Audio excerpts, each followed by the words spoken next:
तो अब हम अपने मेन टॉपिक पर आते हैं। इस मेन टॉपिक को मैंने कहा है स्केलेटल मसल। सो इस टॉपिक में, इस चैप्टर में जो हमारा मेन टॉपिक है जो हमें पढ़ना है वो है स्केलेटल मसल। अब इस स्केलेटल मसल नाम को देखिए, इसमें शब्द आ रहा है स्केलेटल। इसका मतलब ये मसल्स जाकर के अटैच होंगी बोन्स पे, और बोन्स भी एक मीजोडर्मली डिराइव टिश्यू है, और उस पर जाकर के ये मसल क्या होगी, अटैच होगी। और मसल बोन से जो अटैच होती है, मैंने आपको पढ़ाया हुआ है, वो एक कनेक्टिव टिश्यू है। इस कनेक्टिव टिश्यू को हम कहते हैं टेंडन। तो हमने ये कहा कि एक बोन से जाकर के जब मसल अटैच होगी, इस मसल को हमने क्या कहा है, स्केलेटल मसल कहा है। और इस टिश्यू को, जो मसल को बोन से अटैच कर रहा है, हमने क्या कहा है, टेंडन कहा है। तो हम आज जो अपना मेन टॉपिक है वो स्केलेटल मसल स्टार्ट कर रहे हैं। पहली बात ये समझिए कि इस टिश्यू का जो स्ट्रक्चरल और फंक्शनल यूनिट है, जिसे आप सेल कहेंगे, सो स्केलेटल मसल सेल को हम कहेंगे muscle fibre. So first and most important topic this is skeletal muscle, और उसमें जो सबसे इंपॉर्टेंट पॉइंट मुझे पहले पता चला है वो ये है कि स्केलेटल मसल सेल को मैंने क्या कहा है, मसल फाइबर कहा है। सो मसल फाइबर, इस नाम से आप धोखा ना खाएं, हम ये कह रहे हैं कि muscle fibre is the skeletal muscle cell. अब इस मसल सेल के बारे में ये समझिए कि एम्ब्रियोनिक स्टेज में जो मायोब्लास्ट होते हैं, जो प्री मैच्योर प्रीकर्सर सेल्स हैं जो कि बाद में मसल्स बनाएंगे, खासतौर पर मैं स्केलेटल मसल की बात कर रहा हूं, तो वो एक सेल इस तरह का होगा जो कि यूनिन्यूक्लिएट है, जो कि यूनिन्यूक्लिएट है। माइंड इट, मैं बात कर रहा हूं एम्ब्रियोनिक स्टेजेस में, ये सेल्स कैसे हैं, यूनिन्यूक्लिएट है, और ये फिर आपस में क्या कर जाएंगे, फ्यूज कर जाएंगे, और एक इस तरह का सेल बन जाएगा, लंबा सा सेल बन जाएगा, और ये सेल एक मल्टी न्यूक्लिएट कंडीशन एग्जिबिट करेगा। So please understand, myoblast in embryonic stages which are uninucleate, during the embryonic development they will give rise to the muscle fibre. This muscle fiber is the structural and functional unit of this tissue, which is skeletal muscle, and this muscle fiber is a multinucleate cell, and this multinucleate condition has resulted from the fusion of some uninucleate cells जिनको मैं myoblast कह रहा हूं, and this has occurred during the embryonic development. And when few uninucleate cells they fuse, the important word is fuse, they fuse to form a multinucleate cell. This particular cell would be called as a syncytium. So very important point for medical entrance कि muscle fibre जो है वो एक true सिंसाइशियम है। सिन का मतलब होता है जुड़ना, साइटोस का मतलब होता है सेल, तो सेल के जुड़ने से बना है। So that means we must understand कि ये जो आपका स्केलेटल मसल सेल है ये एक ट्रू सिंसाइशियम है, it is a multi nucleate condition. तो अगर मैं एक बार डायग्राम में आपको दिखाऊं कि how this syncytium is actually form, तो आप इस डायग्राम को देखिए। जैसे मैंने आपसे कहा था कि कुछ मायोब्लास्ट सेल्स हैं, इनमें आप देख रहे हैं सिंगल न्यूक्लियस है, और ये एम्ब्रियोनिक स्टेजेस में आपस में क्या हो रहे हैं, फ्यूज हो रहे हैं, और ये फ्यूज होकर के जो हमने सेल बनाया है इसे हम मसल फाइबर कह रहे हैं। और इसमें आप देख रहे हैं बहुत सारे क्या है, न्यूक्लियस है, और इस फ्यूजन की वजह से मैं इस कंडीशन को क्या कह रहा हूं, ट्रू सिंसाइशियम कह रहा हूं। तो पहला पॉइंट मुझे ये समझ में आ गया कि स्केलेटल मसल फाइबर या skeletal muscle cell is a true syncytium. देखिए इस सेल को जब ये, क्योंकि muscle cells very very infrequently divide in their lifetime, please understand, हम ये कह रहे हैं कि कुछ सेल्स आपकी बॉडी के बहुत जल्दी डिवाइड करते हैं, कुछ देर में डिवाइड करते हैं, कुछ कभी डिवाइड नहीं करते, कुछ बहुत रेयरली डिवाइड करते हैं। तो मसल सेल को मैं ऐसी कंडीशन, ऐसी कैटेगरी में रखूंगा जो रेयरली अगर कभी हुआ तो एक आध बार क्या कर जाएंगे, डिवाइड कर जाएंगे। लेकिन ये हम जानते हैं सेल डिवीजन से कि अगर एक सेल डिवाइड नहीं कर रहा है तो ग्रो कर रहा होगा तो उसका न्यूक्लियर साइटोप्लाज्मिक और सरफेस एरिया वॉल्यूम रेशो खराब हो रहा होगा, और इसकी वजह से उसकी फंक्शनिंग पे असर आएगा। इसका मतलब ऐसे सेल जो टर्मिनली डिफरेंशिएटेड है, कहने का मतलब ये हुआ कि जो फिर कभी दोबारा या बहुत रेयरली क्या करेंगे, डिवाइड करेंगे, उनमें कुछ ऐसी एडेप्टेशन होनी चाहिए कि उनकी फॉर्म या स्ट्रक्चर कुछ ऐसा होना चाहिए कि अगर उनमें ग्रोथ भी हो तो भी उनका न्यूक्लियर साइटोप्लाज्मिक और surface area volume ratio derange ना हो और उनकी फंक्शनिंग पर इसका कोई उल्टा असर ना पड़े। अगर आप इस सेल को देखें जो हमने डायग्राम में भी देखा था, मल्टी न्यूक्लिएट होने की वजह से आप समझ सकते हैं कि इसमें न्यूक्लियर साइटोप्लाज्मिक रेशो की प्रॉब्लम नहीं आएगी। नंबर 2, आप ये भी समझ सकते हैं कि ये सेल की जो शेप है ये इलोंगेटेड जो सेल है, elongated cell, it is not necessarily spindle shape, लेकिन अगर ये इलोंगेटेड सेल है तो आप ये समझ सकते हैं कि इसका surface area with respect to volume काफी ज्यादा होगा। तो ये सेल अफोर्ड कर सकता है इनफ्रीक्वेंटली डिवाइड करने के लिए। इसकी फंक्शनिंग पर इसका असर नहीं होगा, इसकी ग्रोथ का, and that is why being syncytium is very very important feature of a skeletal muscle cell. मुझे लगता है कि मेडिकल एंट्रेंस, खासतौर पे एम्स जैसे एंट्रेंस के लिए आपको ये बात बहुत अच्छे से समझ में आ गई होगी। Please expect an assertion reason question from here. आगे देखते हैं। अब हम ये कह रहे हैं कि ये जो मसल है, जो ये मसल है, इसमें जो सेल्स होंगे इनको हमने क्या कहा है, मसल फाइबर्स कहा है। इनके बंडल को हम कहेंगे फेसिकल। सो बहुत सारे मसल फाइबर्स मिलकर के एक बंडल बनाएंगे, इस बंडल को हम कहेंगे फेसिकल। और इस फेसिकल के चारों तरफ हम एक कनेक्टिव टिश्यू की कवरिंग करेंगे। कुछ कवरिंग होगी हर एक मसल फाइबर के चारों तरफ, कवरिंग होगी मसल फाइबर्स के चारों तरफ, कुछ कवरिंग होगी किसकी तरफ, किसके चारों तरफ, पूरे के पूरे बंडल की तरफ। और इस बंडल को हमने क्या कहा है, फेसिकल। इस बंडल को क्या कहा है, fascicle. So fascicle is a bundle of muscle fibres. It will be invested bye a connective tissue covering and each muscle fibre will be surrounded by a connective tissue covering, and you will see that there are so many fascicles, and these fascicles together they will form the muscle, and this muscle will again be surrounded by a particular covering। तो हम ये जो अंदर covering होगी जो हर एक muscle fibre के चारों तरफ है, इसको हम कह देंगे एंडोमाइसियम। जो पूरे फेसिकल के चारों तरफ है उसको हम कहेंगे पेरीमाइसियम, और जो पूरी मसल को कवर कर रहा है उसे हम कहेंगे एपीमाइसियम। इसके बाहर एक और कनेक्टिव टिश्यू होगा, उसे हम कहेंगे fascia. Fascia will be involve in the formation of the tendons, fascia will be involve in the formation of the aponeurosis. Tendon हमने बताया था कि मसल को बोन से जोड़ता है, और एपोन्यूरोसिस कुछ मसल्स को आपस में जोड़ सकता है। सो मैंने ये कहा कि each muscle fibre will be surrounded by a connective tissue covering which is called as endomysium. पूरा fascicle will be surrounded by a covering which is called as perimysium, और हमने ये कहा कि पूरा का पूरा muscle will be surrounded by epimysium, और इसके बाहर हमने कहा कि एक और कनेक्टिव टिश्यू हो सकता है, इसको हमने क्या कहा, फेशिया। और फेशिया में मैंने आपसे कहा कि टेंडन भी बना सकता है और एपोन्यूरोसिस के फॉर्मेशन में भी पार्ट ले सकता है। So I hope this thing is absolutely clear to everybody कि एक्चुअली ये जो पर्टिकुलर चीज़ें हैं ये किस तरह से प्लेस्ड है और कौन सी कवरिंग को मैं क्या कह रहा हूँ। Now let us look at a very very good diagram to explain this.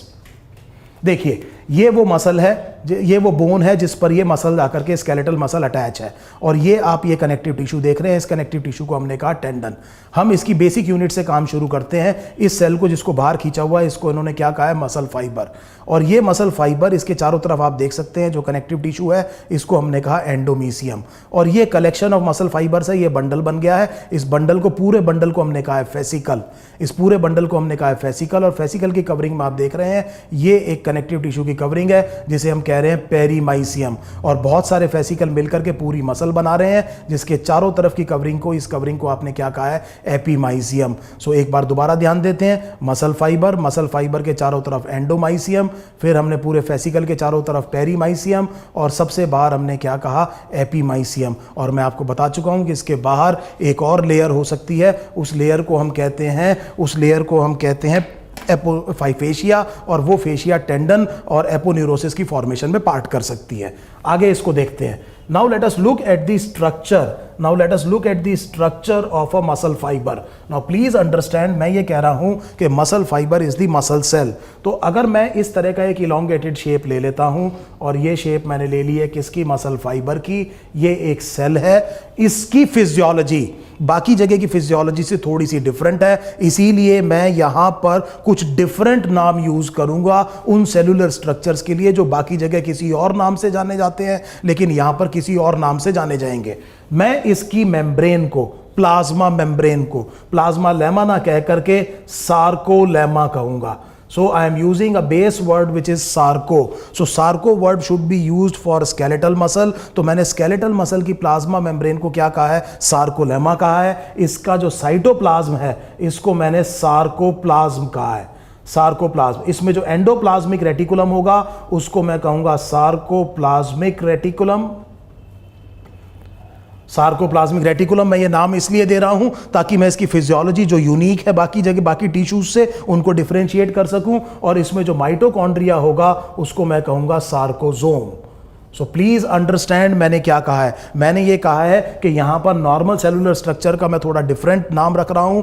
What is the plasma membrane called? It is called as sarcolemma. What is the cytoplasm of the skeletal muscle fibre called? Sarcoplasm. What is the mitochondria called? Sarcosomes. And what is the endoplasmic reticulum called? This is sarcoplasmic reticulum. A very important function of the sarcoplasmic reticulum of the skeletal muscle is that it stores calcium. This calcium will play a very important role in the muscle contraction. So muscle contraction के लिए जो calcium की requirement है, उस calcium को कौन store करता है? Sarcoplasmic reticulum. यहां पर आपको एक चीज और समझनी है। आप ये देखेंगे कि कुछ जगह पर सार्कोलेमा इंडेंट करती है deep into the sarcoplasm like this. So हमने ये कहा कि हम ये देख रहे हैं कि ये सार्कोलेमा बजाय स्ट्रेट जाने के कुछ जगह पर आप क्या देख रहे हैं? ये डिप कर रही है डीप इनटू दी सार्कोप्लाज्म। और जहां पर ये डिप कर रही है, इसमें दोनों तरफ यहां पर सार्कोप्लाज्मिक रेटिकुलम अरेंज्ड होंगे। पैरेलल रोज में आप क्या देख रहे हैं? जहां पर सार्कोलेमा क्या करी है? डिप करी है। इसके दोनों तरफ पैरेलल रोज में आप क्या देख रहे हैं कि सार्कोप्लाज्मिक रेटिकुलम पैरेलल फैशन में क्या है? अरेंज्ड है, एक के ऊपर एक अरेंज्ड है। अगर आप इस स्ट्रक्चर को बड़े ध्यान से देखें, अगर आप एक स्ट्रक्चर को बड़े ध्यान से देखने की कोशिश करेंगे तो हम ये देखेंगे कि it resembles the English alphabet T. तो एक लूज रिजेंबलेंस या असेंबलेंस इसकी किससे है? एक इंग्लिश अल्फाबेट टी से। और इस अरेंजमेंट को हम कहते हैं T tubule. T tubule. I hope this is absolutely clear. I am repeating it. T tubule is formed where the sarcolemma invaginates into the sarcoplasm, and at the place of the invagination you will see in parallel rows on either side there will be arranged the sarcoplasmic reticulum, and I have already told you that these sarcoplasmic reticulums will store calcium, which is pivotal for the skeletal muscle contraction. I hope I am making myself absolutely clear to every student who is watching this. आगे देखिए, बड़े ध्यान से एक बात समझिए। इसके अंदर आपको दिखाई देंगे मायोफिब्रिल्स। इसके अंदर आपको दिखाई देंगे थ्रेड लाइक स्ट्रक्चर्स, उनको हम कहेंगे मायोफिब्रिल्स। और ये myofibrils will be composed of myofilaments. Myo का मतलब होता है मसल। तो मैंने ये कहा कि ये जो स्केलेटल मसल सेल है, इसमें जो आपको इलोंगेटेड थ्रेड लाइक स्ट्रक्चर्स दिख रहे हैं, इसको आपने क्या कहा है? Myofibrils. Please differentiate between myofibril and a myofibre. Myofibrils will be composed of myofilaments, and these myofilaments will be made up of proteins, the contractile proteins, and two very important proteins that we will look very soon. One would be myosin and other would be the actin complex. तो मैंने ये कहा कि इस cell के अंदर बहुत सारे मायोफिब्रिल होंगे और ये मायोफिब्रिल बने हुए होंगे बहुत सारे मायोफिलामेंट से। मायोफिलामेंट्स बना होता है प्रोटीन से, और जो दो बड़े इंपॉर्टेंट प्रोटीन्स हम कह रहे हैं वो हैं एक मायोसिन और दूसरा एक्टिन। तो अब हम इस डायग्राम को एक बार ध्यान से देखते हैं कि ये मसल सेल एक्चुअली अंदर से कैसा दिखाई देता है। अगर आप बड़े ध्यान से देखें तो ये एक मसल सेल को हमने खोल करके दिखाया हुआ है, और इन चीज़ों को आपने क्या कहा है? मायोफिब्रिल। ये देख रहे हैं आप, ये जो गोला मैंने बनाया हुआ है, ये गोले क्या हैं? मायोफिब्रिल है। इसमें मैंने आपसे कहा था कि थ्रेड लाइक स्ट्रक्चर्स आपको दिखाई देंगे, और इसके अंदर आप देख रहे हैं कुछ बैंड्स दिखाई दे रहे होंगे आपको, कुछ डार्क और लाइट बैंड्स दिखाई दे रहे होंगे। ये मायोफिलामेंट्स की वजह से है, और यहाँ पे जो ऑल्टरनेटिवली डार्क और लाइट बैंड है, इसी वजह से इस मसल को हम स्ट्राइटेड कहते हैं। अभी हम देखेंगे इसको मायोफिलामेंट्स कैसे प्लेस्ड होते हैं। तो ये मायोफिलामेंट्स प्लेस होकर के बनाएंगे मायोफिब्रिल, और ये बहुत सारे मायोफिब्रिल भरे हुए हैं। आपको मैं ध्यान दिलाना चाहूंगा इस पर्टिकुलर स्ट्रक्चर की तरफ। आप ये देख रहे हैं कि जो सार्कोलेमा है, इससे कुछ डीप इन्वाजिनेशन हो रहा है। कहां पर? Into the sarcoplasm. और इस स्ट्रक्चर को हमने कहा था टी टिब्यूल, और ये दोनों तरफ आप जो ये रेटिकुलेशन देख रहे हैं, ये बेसिकली एंडोप्लाज्मिक रेटिकुलम है। ये एंडोप्लाज्मिक रेटिकुलम, और इस एंडोप्लाज्मिक रेटिकुलम को हम क्या कह रहे हैं? Sarcoplasmic reticulum. और इस स्ट्रक्चर को मैं कह रहा हूं T tubule. This structure will play a very critical role in excitation contraction coupling that will eventually lead to the skeletal muscle contraction. So please once again